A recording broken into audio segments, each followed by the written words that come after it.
वळूयात पुढील बातम्यांकडे। मुख्यमंत्री देवेंद्र फडणवीस यांच्या हस्ते आज नागपुरातील कस्तूरचंद पार्क इथे उभारण्यात आलेल्या भारतीय ध्वजाचं लोकार्पण करण्यात आलं।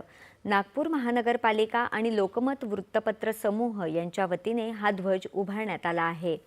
लोकमत वृत्तपत्र समूहाचे प्रमुख माजी खासदार विजय दर्डा, नागपूरच्या महापौर नीता ठाकरे उपस्थित होत्या। उपस्थित सर्वांनी भारतीय ध्वजाला यावेळी मानवंदना दिली। भारतीय ध्वज हा नागरिकांचा स्वाभिमान, अभिमान असल्याची भावना मुख्यमंत्र्यांनी व्यक्त केली।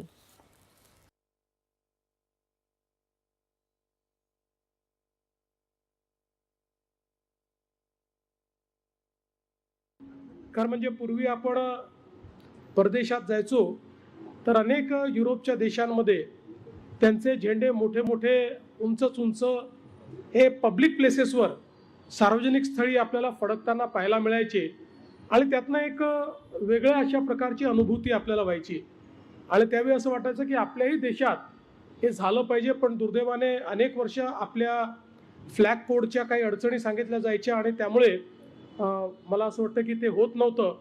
पण नंतरच्या काळात सर्वोच्च न्यायालयाने काही निर्णय दिले आणि त्यानंतर सार्वजनिक ठिकाणी 365 दिवस फडकू शकेल अशा प्रकारचे झेंडे लावण्याची मुभा आपल्याला मिळाली आणि आज आपण पाहतोय की जी प्रमुख आपले शहर आहेत या शहरांमध्ये अशा प्रकारचे झेंडे आपल्याला पाहायला मिळतात।